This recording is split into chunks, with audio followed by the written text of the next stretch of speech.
ആണായാലും പെണ്ണായാലും എന്തിനടാ ചങ്ങാതി സൗന്ദര്യം? സൗന്ദര്യത്തിനൊന്നും ഒരു വിലയില്ലടോ. എന്റെ പ്രിയപ്പെട്ട സഹോദരങ്ങളെ, സൗന്ദര്യം, ദീനില്ലാത്ത പെണ്ണിന് സൗന്ദര്യം ഉണ്ടെങ്കിൽ കെട്ടാ നിൽക്കണ്ട. സൗന്ദര്യം ഉള്ളതിന് മാത്രമേ എല്ലാരും കിട്ടുമെങ്കിൽ നീ ചരിത്രമെടുത്ത് നോക്ക്. തൊലി കറുത്തുപോയതിന്റെ പേരിൽ പ്രയാസപ്പെടുന്ന ഒരുപാട് പെൺകുട്ടികളില്ലേ, ആൺകുട്ടികളില്ലേ? എന്തിനാ മക്കളെ നിങ്ങൾ സങ്കടപ്പെടണേ?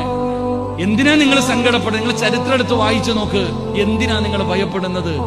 അള്ളാഹുവിന്റെ പ്രവാചകൻ സല്ലല്ലാഹു അലൈഹി വസല്ലമ തങ്ങൾ പറഞ്ഞു, 4 കറുത്തവര് സ്വർഗത്തിന്റെ നേതാക്കന്മാരാണെന്ന് ആദരവായ പ്രവാചകൻ നബി മുഹമ്മദ് മുസ്തഫ.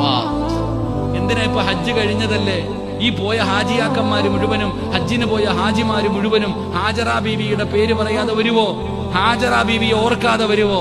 ആ ഹാജറ ബീവിയുടെ നിറം കറുപ്പായിരുന്നു. നിങ്ങള് കറുത്തവളായിരുന്നു ഹാജറ.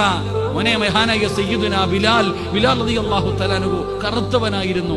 അല്ലാഹുവിന്റെ പരിശുദ്ധമായ ഖുർആനിൽ സൂറത്തുൽ ലുഖ്മാൻ എന്ന് പറയുന്ന ഒരു അധ്യായം കാണാം. ആ സൂറത്തുൽ ലുഖ്മാനിൽ ലുഖ്മാൻ ഹക്കീം തങ്ങൾ തന്റെ മകന് കൊടുത്ത ഉപദേശം എഴുതി വെച്ചിട്ടുണ്ട്. ആ ലുഖ്മാൻ ഹക്കീം തങ്ങളുടെ നിറം കറുപ്പായിരുന്നു. നിങ്ങൾ ചരിത്രമെടുത്ത് വായിച്ചു നോക്ക്. അപ്പൊ ഞാൻ പറഞ്ഞു വന്നത്, ദീനില്ലാത്ത സൗന്ദര്യമുള്ള പെണ്ണിനെ വിവാഹം കഴിക്കരുത്. ദീനില്ല, സൗന്ദര്യമുണ്ട്, വിവാഹം കഴിക്കരുത്.